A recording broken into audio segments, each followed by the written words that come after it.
I don't see this case going to trial. Based off the documents that I've seen, this case is a shut case. It is. It is, and that's all Blake Lively's fault. Okay, I think a lot of what we've been thinking about, a lot of what we concluded has come to pass. Now, before I go into everything, I want to talk about the case as a whole. Let me summarize this case.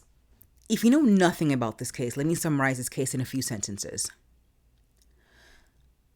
To Blake Lively, Justin Baldoni was a unexperienced director, doofus, clown, a man in a cult, and a man that rubbed her the wrong way. Based off of the following reasons. Number one, she just couldn't wrap her head around how a man bought the rights to a book is also directing and starring in a movie that he's making based off of the book. She couldn't wrap her head around how a man could call himself a feminist, but also be touchy-feely with his women co-stars, too close to comfort, be hugging them. She couldn't understand how a man was able to have all of this control and give some of that control to her in the movie. Okay. To Blake Lively, she didn't like the script. The script supposedly was based off of the book. And she didn't like the script. She wanted to change the script. She did not like the fact that Justin Baldoni called her fitness trainer, the same fitness trainer of Justin Baldoni's, to get her weight to see if he can carry her in a movie scene. She did not like the fact that Justin Baldoni called her crop top and beanie sexy. She did not like the fact that Justin Baldoni called Jenny Slate's leather pants sexy. She did not like the fact that Justin Baldoni said after young Lily filmed a scene and with another actor, I shouldn't be saying this, but that was hot. She didn't like that. Because of all of these things, she thought it was right for her to assert herself in every which way possible in this movie, even though she was just supposed to be the producer and she was just supposed to be the actor. Instead, she rewrote scenes, she directed, made herself the HR person, asserted herself in a lot of ways. At one point in time, Justin Baldoni's PR rep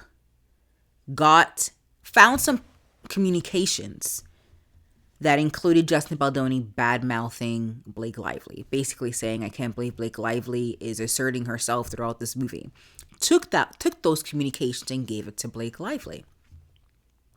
Blake Lively took these communications and gave it to a lawyer and said, hey, how can we do something about this?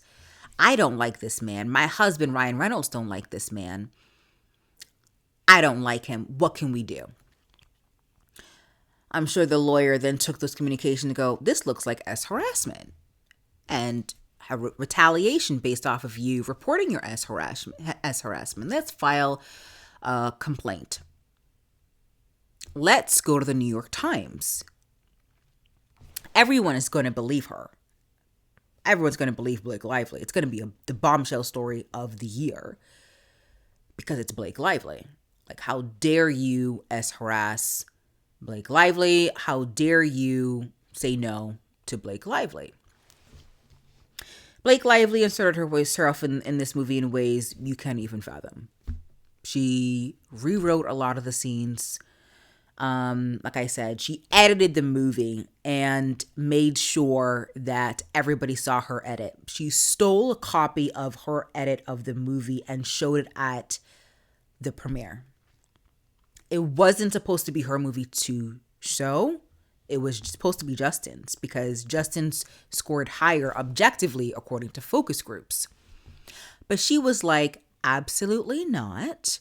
My movie is going to be shown because this loser doofus, this abuser, according to Blake Lively, and these are words that she would say in text messages, cannot possibly show his movie. This isn't his movie. This is my movie.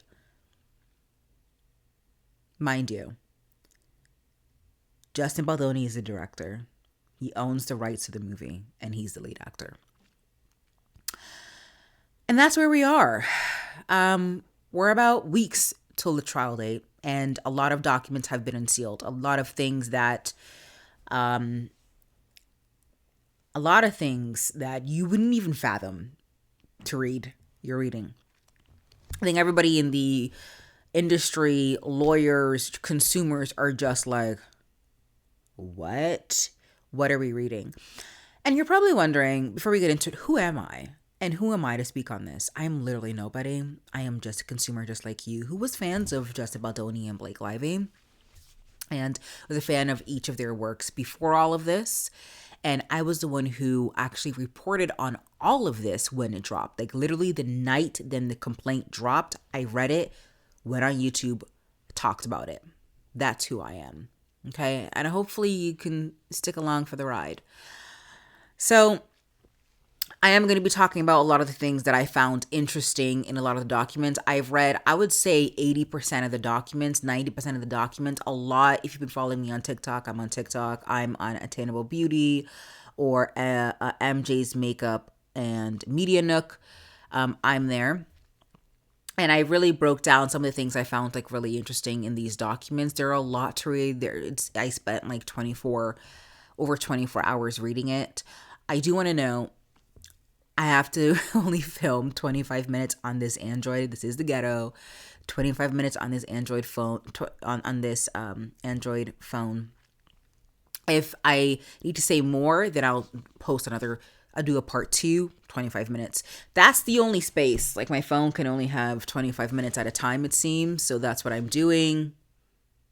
25 minutes at a time, 25 minutes per video. I'm working on relieving space. Anyways. Let's talk about number one. And we're going to read some stuff too. Let's first talk about every single person that Blake Ljvely has included in all of this. Okay? So Blake Ljvely has included and badmouthed Justin Baldoni to everyone. To everyone. Okay? So you talked to Anna Wintour, the Rolodex of a high-profile actor, leaves no bounds, okay? Anna Wintour, Bradley Cooper, Matt Damon, Lucy Damon, Matt Damon's wife. And I think there was more, wasn't it? There was more, but I could be wrong. She would tell everybody that this man was an abuser. This man that did this in a third. He's a clown. This is my movie. I want my edit to show. And I'm going to be asking you questions throughout this entire video. I want you guys to help me answer. The first question, before we go into the sections that I want to talk about, if she knew she clearly did not dislike this man, which is Justin Baldoni, why continue to play an actor in this movie? Because it's quite clear before they were filming in May of 2023, she would call Justin Baldoni a clown and a doofus. Somehow Blake Ljvely found a video of Justin Baldoni proposing to his wife back in the day and included him singing. And she saw it, sent it to a friend, and be like, look at this clown. Like, this is supposed to be a male feminist. How weird, etc., etc. And she would say and do all of that. And so it's quite clear she didn't like him, but she wanted to be part of a movie that she did not read the book to, which we're going to talk about. She admitted in the transcript, in her deposition, that she did not read the book because she wants to treat the movie as a whole, on its own, but the movie is based on the book. So I just don't understand what she means by that. But she literally said, oh, I want to treat the movie on its own. But girl, the book is successful because of its fans. The fans are strongly tied to the book. The this book has a huge cult following. The fans are going to expect the movie to be based off of the book. And let me tell you, we're just going to get into it. I'll just like bring up things here and there, I guess. Colleen Hoover did not like Justin Baldoni. Did not like Justin Baldoni. Colleen Hoover, after Blake Lively, forced Justin Baldoni to give the edits, the clips, so Blake Lively's editor can create her version of the movie. Colleen Hoover got a copy of that movie and then watched it and gave her notes. She gave 10 pages. Oh, sorry about that. I'm still digesting my food. 10 pages of notes of her going, I don't like this scene, but I love that Blake did it. I love what Blake did here, but could you add or remove this? Yeah, you were right to do this to this scene because Justin Baldoni's original scene was too intense. Even though it's exactly what the book says, she literally says that. But she literally continues and says, I just don't think it translates well into a movie. But it's quite clear, even after the movie was released in 2024, that people really wanted the book adapted movie.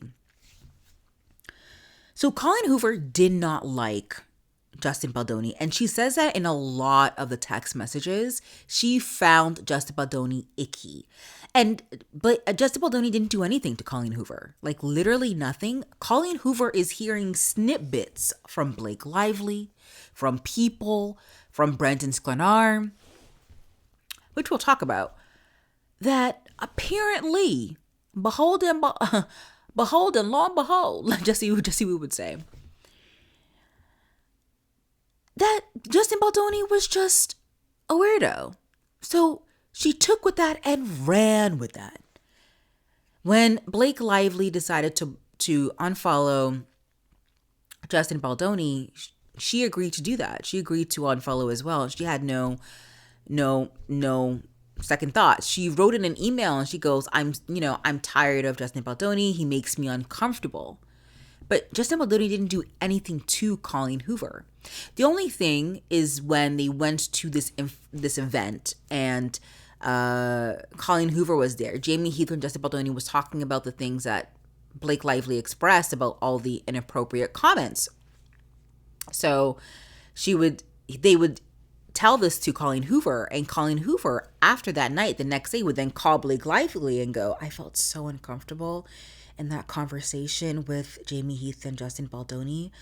It just felt like they were trying to convince me to be on their side. So it was quite clear that Colleen Hoover was with Blake Lively and did not like Justin Baldoni, even though Justin Baldoni, I don't think, did anything wrong to Colleen Hoover. Brendan Sklenar is a weird one. I thought Brendan Sklenar was towing the line, but Brendan Sklenar was talking behind Justin Baldoni's back to Blake Lively in text messages and would say, I'm so happy you had the movie. I'm so sorry you're going through that. And would also tell Blake Lively about certain things as well. He would also state as well in the documents that Justin Baldoni belittled his experience. There's no expansion on that. I mean, it could be one of the documents I haven't read, but according to him, Justin Baldoni belittled his experience. However, after the movie came out, Brendan Sklenar did a Vogue article talking about how Justin Baldoni was one of the best directors he's ever worked with. So make it make sense. It doesn't make any sense in the world. So, and then we can go into the comments in regards to Jenny Slate. If we're going one by one in regards to the people involved here, let's talk about Jenny Slate. So we finally know the allegations that Jenny Slate and young Ferrer, the girl who plays young Lily, had against Justin Baldoni. And honestly, it was to be expected. It was exactly what I thought it was going to be. Nothing new. These are again, I think a lot of the documents too are just further details and expansion of the things we already know. Baldoni told Slate Let's see here.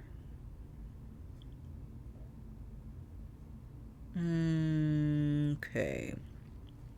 Baldoni told Slate that I can say this because my wife is here. But you look, sorry, excuse me.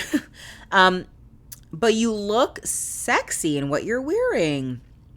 Slate testified that his comment was about me, not about character. It wasn't useful for my work and had no place in my professional experience. Baldoni also made Ferrer, so the girl who plays young Lily, the actor who played, so Ferrer, the actor who played young Lily, feel sexualized.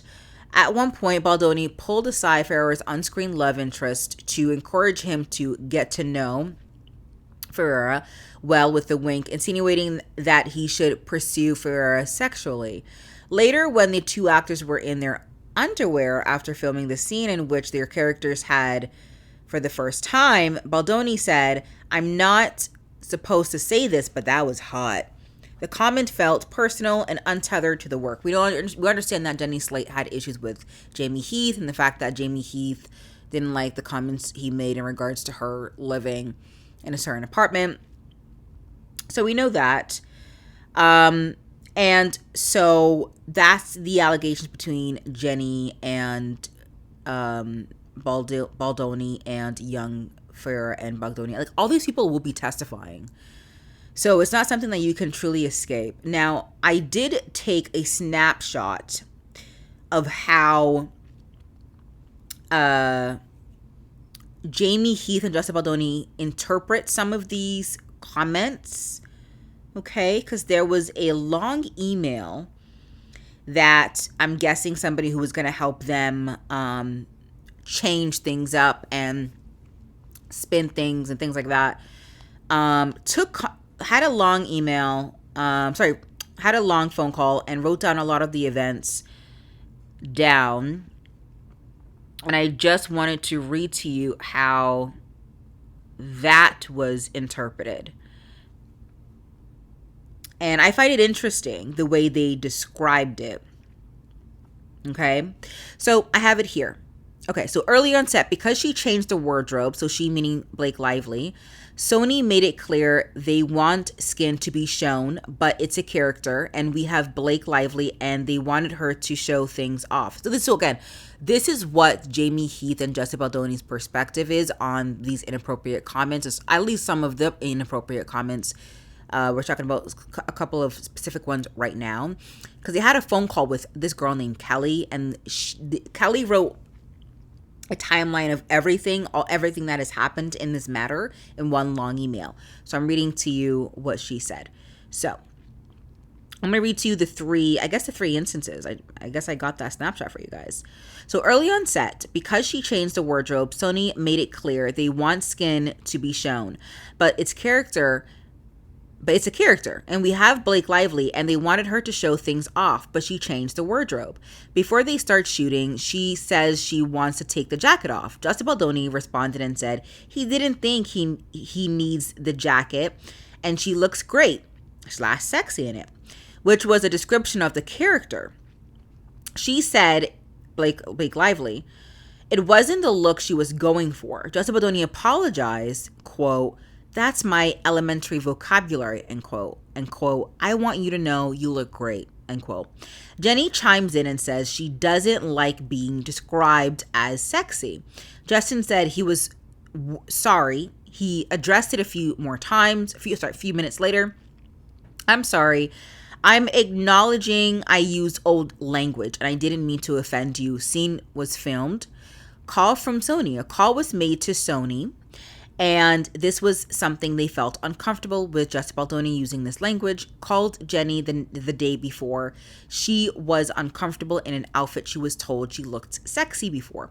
They claim he has a pattern of saying the word sexy, according to Blake Lively and Jenny Slate.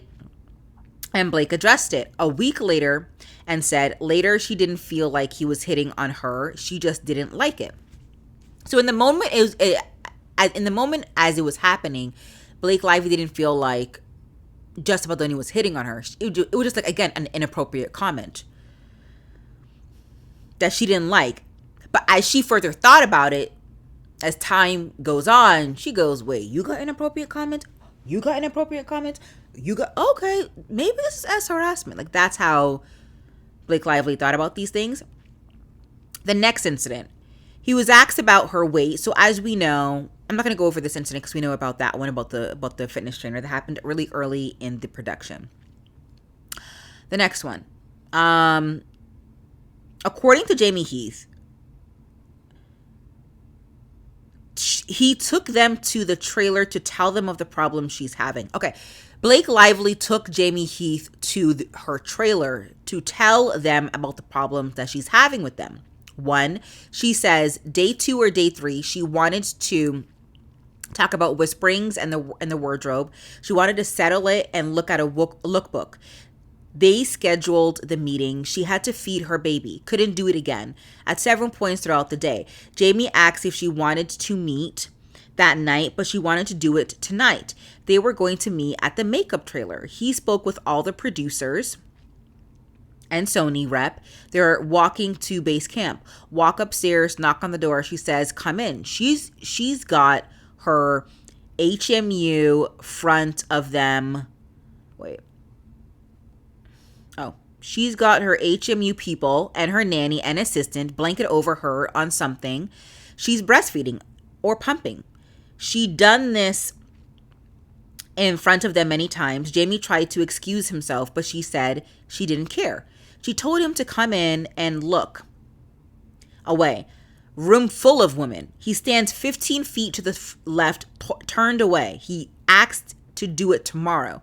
She said, "Let's do it right now, tonight." Asked to do it off the clock, and he didn't want to lose money. Didn't want to forfeit her time. He looked in the mirror and made eye contact, but he doesn't recall this. Because Blake Lively said that she made eye contact with Jamie Heath when he was in the trailer when this happened. But according to him, he doesn't recall that. Afterwards, he went downstairs, rest of the gang, they'll meet in the trailer, etc. It was a 1-hour meeting. They go through the lookbook, never talked about HMU situation. But when she addressed Jamie, she said to him it upset her that he didn't look away. So apparently he did look or was staring in that direction. Because even though you may not remember, you did just said that she looked at you. And you were still looking and you didn't look away. And she made that comment to you. He apologized and said he didn't realize. Number 2, second incident. When you ask so Jamie Heath, I guess, hugged Blake Lively's sister. This is a new thing. And Blake Lively didn't like that. I'm not joking, guys. When you ask my sister for a hug and then finish with, "Man, people are so sensitive these days. That's not cool," end quote. He never did or said that. So Jamie Heath said he never said that quote. Jamie Heath met Blake Lively's sister on set in front of 100 people outside at a funeral. Walked up to her, this time with other people around, introduced himself to Blake Lively's sister. He didn't know if she hugged or shook. Jamie Heath just always asks to be mindful and respectful of people's space. The next incident. This one he said he could have done differently. So this one's a bad one.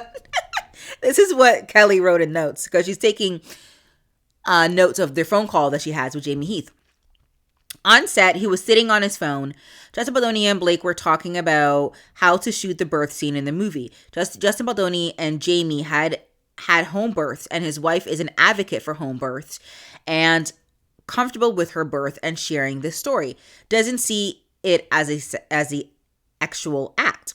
He wanted to do it as a home birth. She asked if his wife was okay. Yeah. So he asked Blake Lively's wife if she was okay. He said yes. She said she wanted to see it. Oh, wait, hold on. Blake Lively asked Jamie Heath who his wife was and if it was okay. And he said yes. Blake Lively wanted to see it, but she was eating and didn't want to be eating and didn't want, oh, wait, hold on. Oh, guys, I'm so sorry. My eyes are strained. I'm like, been reading this for 36 hours. I didn't want to be eating. And then she would watch it later. She was eating. She didn't want to watch the video now. He goes away, doesn't think anything of it. She said she thought Jamie was showing her, corn. He apologized for this. Justin said this was his fault and said he told Jamie Blake wanted to see the video. Blake said it sounds like abuse cover-up. He apologized. He explained it. So those were the incidents, really.